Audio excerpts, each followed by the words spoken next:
All right. So, Tommaso Ciampa, we're less than 24 hours removed from your big surprise AEW debut. How did it feel walking out and getting that kind of reaction for your first appearance in the company? Dude, insane, right? I mean, I think for the entirety of my career, I've heard people say like, they come back from an injury or whatever it is, and oh, I hope the people remember, or I hope the people care. And I kind of always thought like, I mean, come on, you know they're going to care. You're just kind of saying that. But being in that position for the first time ever, where I'm a surprise and there's a production and all this stuff, I couldn't help but feel in that locker room, or I shouldn't say locker room because I was hidden in a room pretty much all day, but I'm talking to my wife constantly going like, gosh, I really hope they care. Like I really, really hope they care. And, it blew my mind to just hear the response and to feel the energy in that room. It's something I haven't felt in a long time, and man, just outrageous. And then to see the aftermath, whether it was social media, different outlets, text messages, emails, just everything. The outpouring of love and support, when you put yourself out there in any entertainment aspect, you're giving a lot of yourself to people, and for them to judge you and for them to make opinions and whatever it be. So I don't know, man. So just to get the kind of support I've gotten in the last, 12, 16 hours has just been one of the coolest feelings of my entire career. Absolutely. And you got to debut some new entrance music. I want to talk about that a little bit. Did you have any input in that? Man, please. Did you have any input in that, or was that kind of Mikey Ruckus just doing his thing and he brought the finished product to you? No.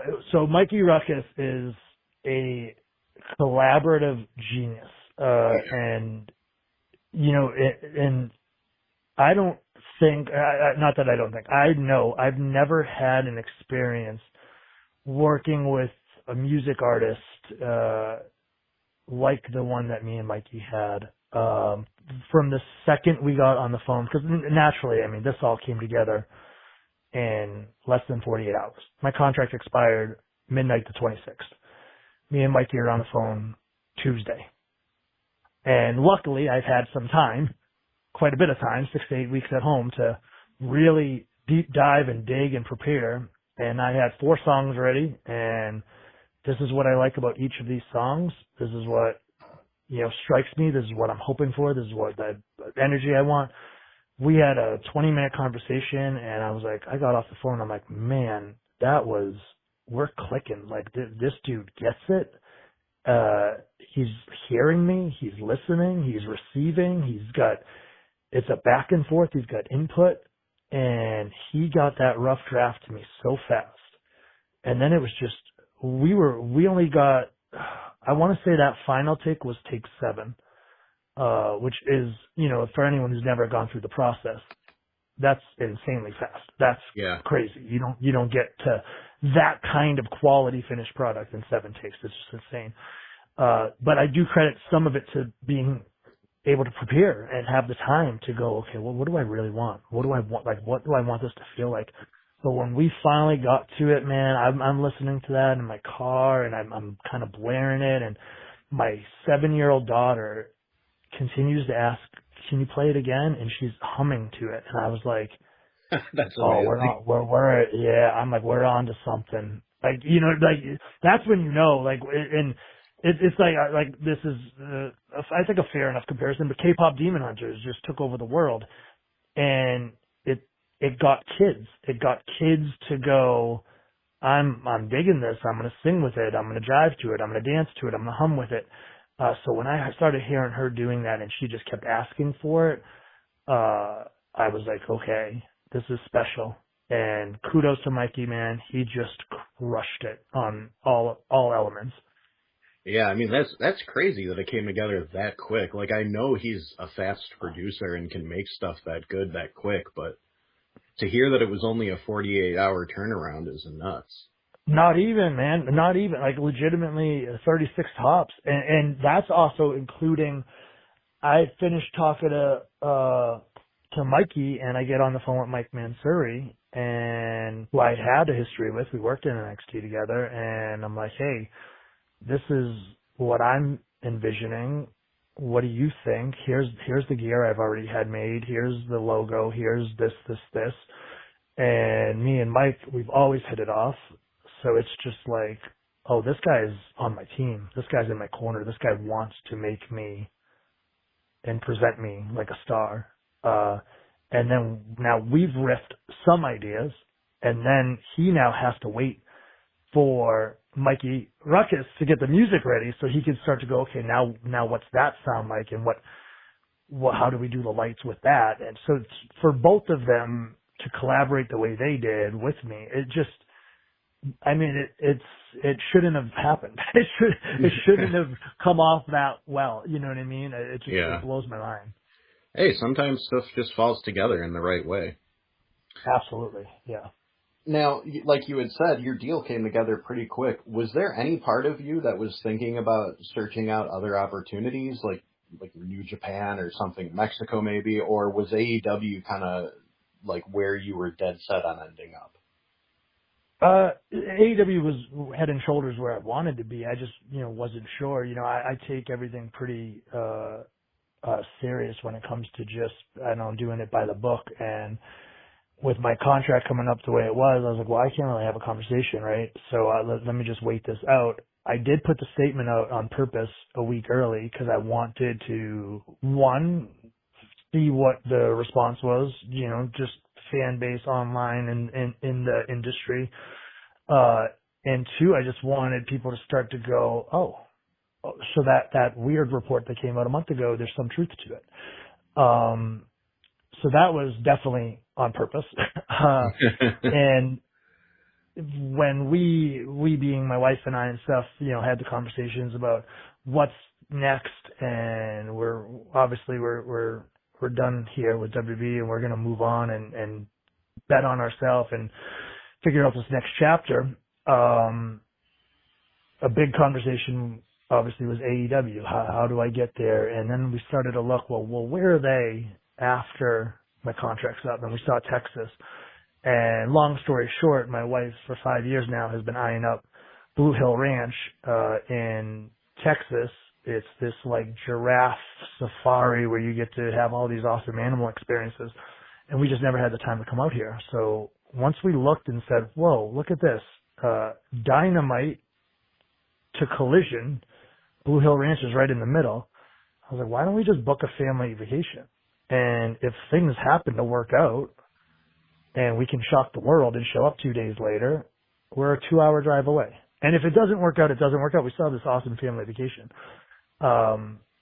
And sure enough, it worked out fast. You know what I mean? Tuesday, I had a couple quick conversations with QT Marshall and RD Evans, who both used to work with me in ROH. RD was managing me, and we always have had great chemistry. He's a writer now at AEW, and it was like hey, I'm really interested. You guys interested? Well, oh yeah, we're interested, and well, let's have a conversation. And I said, well, I just happen to be in Texas. I don't know if I can just pop by.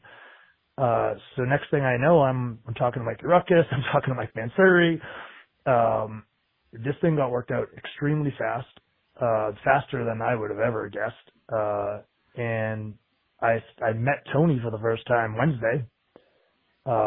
Even that, his passion is contagious, in his love for his roster, for his fan base, for All Elite Wrestling. It's just, I don't know, man, it's beaming off of him.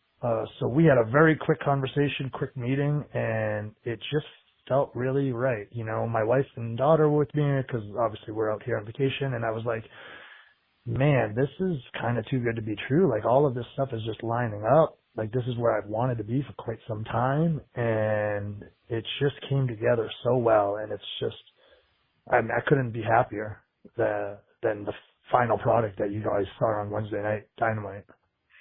Nice. So, out of curiosity, how long before your contract expired had you made the decision that you were going to move on and try something else? I don't know that there was an exact time. I was self-admittedly a foot out the door for a long time, just in the sense of, you have one career, you have one life, you can kind of take this however you want, but I did my 10 years on the indies, I loved it. I did 10 years in WWE, I loved it.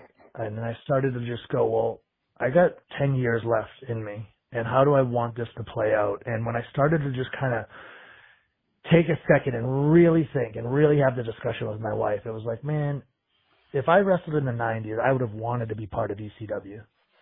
If you wrestled in the early 2000s, you likely wanted to be part of Ring of Honor. 2010s, Black and Gold NXT.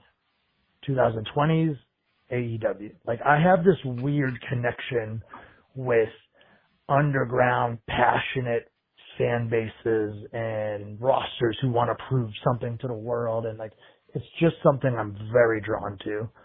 It's creatively fulfilling, and there's a chip on the shoulder to the entire organization, and it's this team, us against the world mentality. So I've been eyeing it up for a long time, but it started to get more and more serious as I started to look at my contract. Okay, we got 6 months left, and we got this left, and I really have always wanted to see how far Psycho Killer could go with proper presentation, with a big stage. And I obviously had no idea if they were going to go for it, but I wasn't going to know unless you're never going to know unless you know, you got to try. And I knew that where I wasn't going to be able to have that opportunity. It was made very clear to me. So it was, okay, I could stay here and just, just collect a check, or I could go out and bet on myself and be real proud of how this last 10 years goes. And what a hell of a start. Nice. Now, out of curiosity, was there any part of you that considered bringing back Tommy penmanship?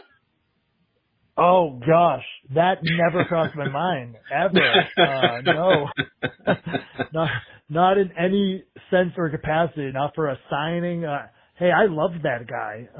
I created a whole backstory for him. I still have somewhere in my bins. I still have probably like a 7-page where Tommy penmanship came from story, but yeah, no, that never. Oh man, if you ever find that, you have to post it somewhere. I know there are people. I positively have it. That was a big thing back, because when I trained at Chaotic Wrestling and Coach Hollow, Killer Kowalski school back then, that was a big thing. You would not only do you create a character, but you gotta have his why, you gotta have his backstory. You gotta know everything about him. So yeah, I got that somewhere. I got a whole thing on Tommy penmanship.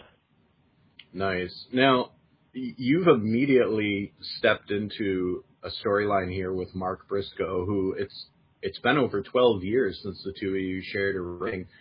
What can fans expect at Revolution, and how is Psycho Killer Tommaso Ciampa going to be different from what fans have been used to for the last 10 years? Well, to touch on Mark Briscoe, man, I got the utmost respect for him. Jay as well, obviously. I loved them in Ring of Honor. They were locker room leaders. They were lead by example guys. They just delivered at all times. What Mark's been able to do as a singles wrestler blows my mind.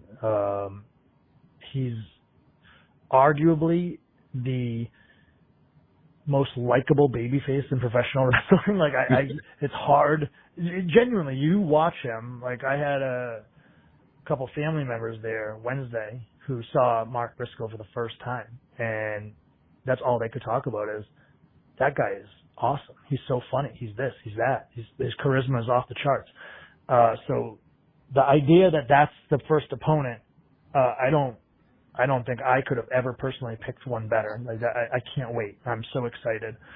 We'll definitely be stepping in the ring with a whole different version of one another. That I don't expect this Mark Briscoe to move or wrestle the way the one did 12 years ago, and I'm certainly sure he doesn't expect to be facing the same person that he faced 12 years ago.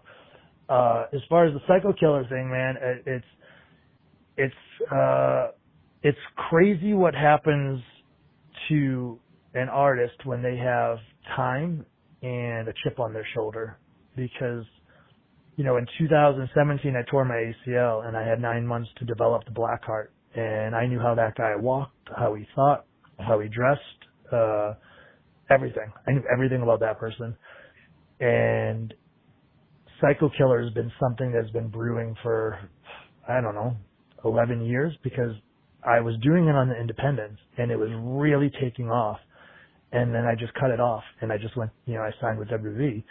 And there's no regret there by any means, but there's always been in the back of my mind a what if. Like, how far could I take that thing? If that had a platform, and if me being the performer I am today got to do Psycho Killer the way I want to do it, like, what would that look like? And I had these last, I don't know, 6 or 8 weeks at home to really, really just sit in it and just be like, okay, this is the gear, this is the logo, we're going to get trademarks, this is the music, this is the presentation. I think people are going to be blown away. You know, for a very long time, I've heard people talk about 2018 peak Ciampa, and it drives me crazy. It makes me sick to my stomach. It genuinely does, because I'm sitting here going, I'm 100 times better now than I was back then. I'm better in the ring, on the mic, storytelling, psychology. I just need an opportunity and a platform. And what Psycho Killer is going to do, man, I'm 6 months, 12 months ahead on this thing. As far as the evolution goes, as far as branding goes, I'm so excited to have an opportunity right now to collaborate and to put forth a vision. You know what I mean? Like it's going to be special, and I know it's going to be special. Nice. Now, when you were working for WWE, did you have much time to keep up on other wrestling outside of the company, or was watching wrestling not something you really did much of in your free time?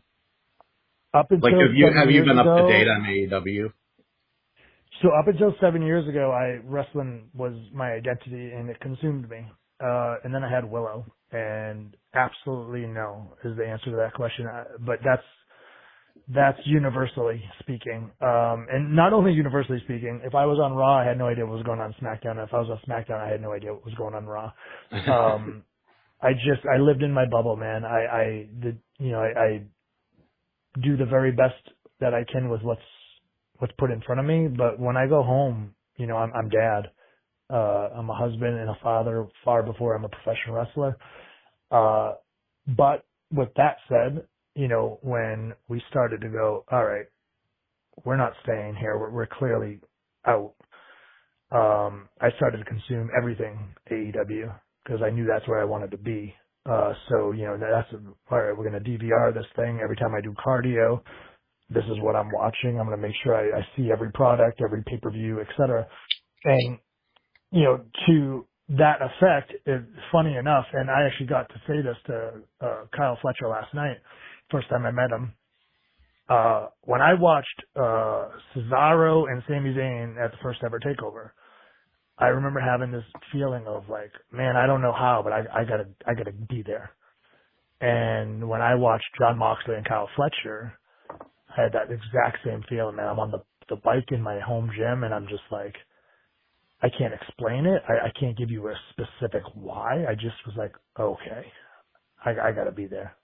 This is the place to, if I'm ever gonna get to do Psycho Killer, to have the opportunity, you know, everyone says it, like, all elite wrestling, best professional wrestlers in the world play and all that, like, something about that pay-per-view and that match in particular, I was like, okay, I gotta be there. So I'm very caught up on the promotion now, and I'm so excited about all these first-time matchups that I'm gonna have. And there's so many people. The locker room is insane. It's just loaded. You know, you can't even make a top 10 list. It's just ridiculous. So yeah, I'm very excited for that. Now, you obviously mentioned Kyle Fletcher, who he's had a great run the last couple of years. He's really taken off. Who else has impressed you? Because there's obviously a lot of people that you've crossed paths with before, especially in ROH, but there is a ton of people there that you've never had a chance to work with yet. Oh, an insane amount, yeah. I mean, never shared a ring with Will Ospreay, Kenny Omega, Jon Moxley, MJF. Cope, Christian, like even people that, I cross paths with, but I never share the ring with. It's just insane. And there's also guys that I've done stuff with, but I've never had like a program with, a story with, a singles match with. I've never had a singles match with Ricochet. You know what I mean? Which to me kind of sounds silly to say, but it's just the truth. And that was the thing, that's kind of the thing that has followed me for a lot of my career, I feel. Like, when I was in Ring of Honor, there was this laundry list of guys that I was like, man, I never got to wrestle, generic, and I never got to wrestle, Bryan Danielson and Samoa Joe, and there was just all these top guys that I never had singles matches with. And then in WWE, I felt similar, like me and AJ Styles worked on a couple live events, but never on television. And Randy Orton never had a match with. There's just Seth Rollins. There's just so many of them that I didn't. So coming to AEW, that is actually a massive goal of mine, is to not leave the checklist unchecked. Like I just want to mix it up with all these different people. And I think that's what brings out the best in me. Like I have a real passion and drive for first time matchups, specifically when they're in front of big audiences where like there's no prior chemistry, there's no feeling out process. I think that's like where the art form really is done. Like anyone can go and rehearse matches and have, 7 matches together before they ever do it live, or do practices together before they ever do it live. And that's not the art form. There's still a skill set needed for that, but it's just not the art form. So to me, like when I looked at this roster and started to make that list, it just never, Speedball Mike Bailey, like it didn't end. I just kept, Josh Alexander, it kept going. And Okada. Yeah, it's ridiculous. And you say the names and you're just like, oh man, that'd be a dream match. Oh, oh man, what would we do? So yeah, it's a massive goal of mine is to actually check off that list this time. Now, I've found that when wrestlers reach a certain age, they tend to have one of two mindsets about the rest of their career. It's either they have a date in mind that they want to hang it up, or they just want to go until their body won't let them anymore.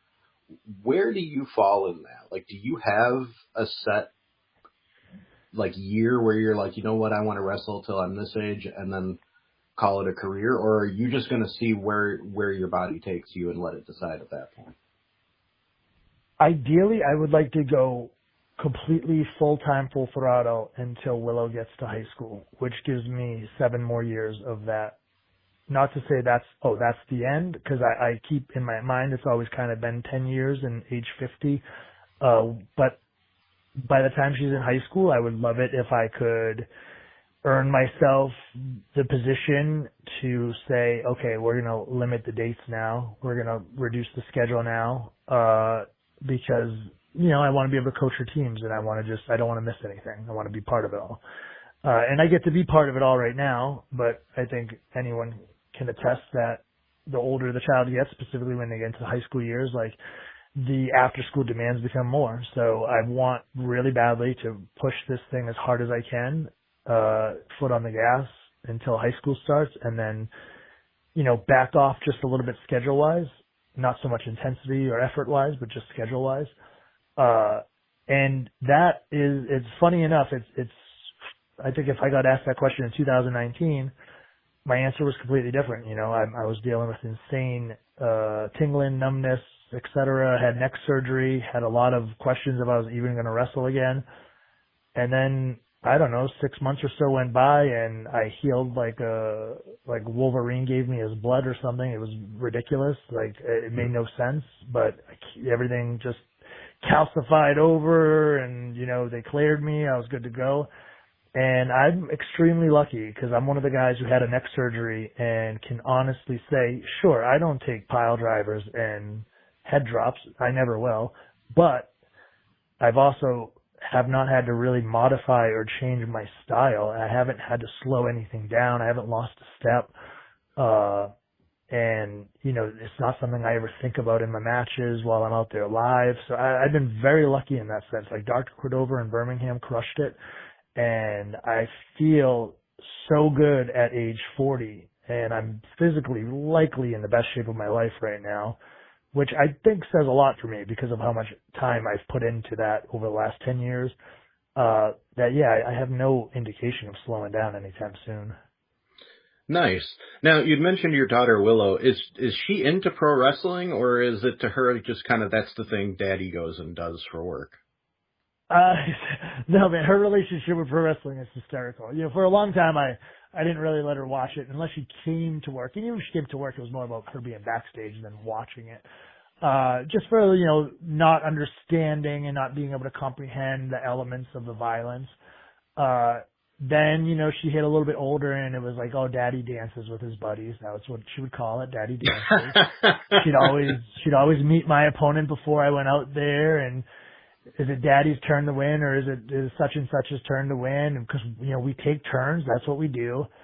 Now, she gets a real kick out. She just has favorites. You know what I mean? And she's drawn to people, and everyone has a nickname. You know, like, I'll give you examples, like Pretty Deadly were the Hair Boys, and she loved still, but loved Pretty Deadly. Tiffy Time, big hit because she likes playing Mario, and, you know, Mario Time, and Tiffy Time, you know, just kind of makes sense for her. Here, last night, she lost her mind that she got to meet Willow. I was going to ask if she's a fan of the person who shared your name. Mind. So when I got to introduce her to Willow, the TV character, and she has titles, she has 2 of them. She looks so cool. Look at her gear. Look at her hair. Like, instantly was very like, oh my God, this is a real person. I'm so sad that I did not get to be there when they met. My wife introduced them, and she just kept telling me stories about her times with Willow. Oh, every time I saw her, she'd say, "Hi, Willow." She remembered my name. She was so nice. She smiled. She took a photo with me. So Willow is immediately her favorite professional wrestler at this moment. I don't know if she took specifically to a boy last night. She will soon, because it's just one of her things. Like, with I'm trying to think of her other favorites in the past, and one is hysterical to me. The guy who knows the Ninja Kids, which is Braun Breaker, because he did a thing on YouTube with the Ninja Kids. Oh. So she has no idea what he does in the ring, but he's the guy who's friends with the Ninja Kids. So she just has her favorites, you know. Cody was neck tattoo for a long time. So that's great. It's her love for it is being backstage, getting to see the girls do hair and makeup, sometimes sitting in the chair herself, loves to do photo shoots. So it's a fun relationship that she has with professional wrestling, because for me, who at age 7 didn't have a clue about the behind the scenes, at age 14 I still had no idea independent wrestling existed or how you break into the business. It's so funny to me to watch this 7-year-old girl walk around with so much confidence backstage, like everyone's just her buddy. Last night I met Tony for the first time, and somebody came over and just said, "Hey, do you have time really quick to meet Tony?" "Yeah, great." I walk in the room, and there's kind of a little bit of a meeting going on, maybe 12 people or so, maybe 15. And I brought Willow and Jesse with me because I was like, oh, I want the family to meet them. We're going to be working together for the next however long. I'd like them to meet. Willow walks into that room with 12 to 15 grown men, walks directly into the center of the circle, and just puts her hand out to shake Tony's hand. I have no idea why she even knew that was the guy Tony. Like, she could have thought any of them was Tony. I don't know if it's because he had a suit. I don't know if it's because he was kind of leading it. I have no idea, but she just walked straight through the center of all these people and just put her hand out. "Hi, I'm Willow," and it blew my mind. I was like, this kid is just... That's incredible. She just owns it, man. So yeah, it's, what a joy it is for me to be able to bring her around and let her experience the stuff that she's experienced. That's awesome. Well, I really only have one more thing to ask you, and it's how I wrap up all the AEW interviews. We'd like to get people just to be able to talk about something other than wrestling, so we'd like to have you review a movie that you've seen recently, just to wrap things up. It doesn't have to be a recent movie, just something you've watched that you might want to talk about. So is there anything on your mind there? Oh, you know what we saw? I'm a Disney dad. Zootopia 2, I think is the last one we saw live in theater. It was either Zootopia 2 or Wicked 2 because they both came out around the same time. And if it's a cartoon and it's made by Disney or Pixar or whatever, like there's what's the other one that does Minions and all them? Oh, I can't think of what DreamWorks. that one's called. Dude, DreamWorks. we are we are so in. Like Willow runs this household. Like so, if she's Wicked with the music over the top, anything cartoon, high energy, lots of moving parts, over the top. So those are our last two family flicks. I gave both a solid 4.5 stars out of 5. Loved them. But yeah, like my life outside of that ring is consumed by a 7-year-old little girl. And I'm completely content with that. I'm so proud of that. I love that we get to experience so many cool things together, and those are my most recent flicks that I can remember. TV wise, we're really into Is It Cake? We're really into anything that's a talent show, specifically America's Got Talent, or Britain's Got Talent. She already has all these different plans of how she's going to be on AGT one day. I don't have the heart to tell her that she has to actually develop a talent and a skill to do that. But that's our life right now, man. It's I get to live out my childhood dream as an adult every time I leave the house and go to work, and when I come home, I get to just live in the imaginary dream world of a 7-year-old kid, and it's just the coolest thing in the world. Nice. I'm sure Disney's going to be thrilled that a guy named Psycho Killer is giving Zootopia 2 a good review. Hey, we half-time live at the Disney parks, and they just opened a Zootopia ride as well, and that I will give a 4.5 stars to as well. It's fantastic. Nice. Well, hey man, I appreciate you taking the time to talk, and I'm really looking forward to seeing what you and Mark do